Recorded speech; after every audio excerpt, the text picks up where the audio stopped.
నమస్తే, praise the lord, సలాం అలైకుం. అందరు ఎట్లున్నారు? మరి కువైట్లో ఒక కొత్త రూల్ అయితే వచ్చింది. అదైతే కార్మికులకు మంచి అవకాశం అని చెప్పుకోవచ్చు. అదేంటంటే చాలా కంపెనీలు వాళ్ళ కంపెనీలో వర్క్ చేసే ఎంప్లాయీస్కి సరిగా జీతాలు ఇవ్వయి, 2-3 నెలలు కూడా జీతాలు ఇవ్వకుండా ఉంటాయి. ఒక్కో కంపెనీ అయితే కంప్లీట్గా జీతాలు ఇవ్వకుండానే సతాయిస్తుంది. అలాంటి కంపెనీల మీద మనం కంప్లైంట్ చేయొచ్చు.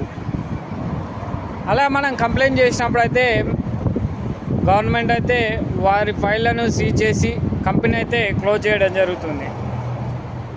ఇది ఎలాంటి వారికి వర్తిస్తుందంటే, ఏ కంపెనీకి వర్తిస్తుందంటే, ఒక కంపెనీలో 5 మంది కంటే ఎక్కువ పనిచేస్తున్న వాళ్ళు ప్రతి నెల వాళ్ళ జీతాలు అనేటి బ్యాంకులో వేయాలి.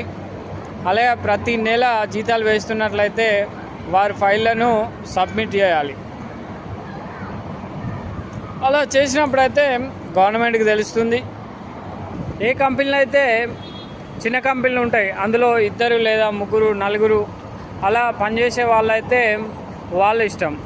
మినిమం 5 పనిచేసే వాళ్ళైతే ఖచ్చితంగా సబ్మిట్ చేయాలి. వాళ్ళ జీతాలు బ్యాంక్ అకౌంట్లోనే వేయాలని అయితే గవర్నమెంట్ చెప్తుంది. చాలామంది గల్ఫ్ దేశాలలో చాలా కంపెనీలు ఎంప్లాయీస్ని చాలా వరకు వేధిస్తూ ఉంటాయి.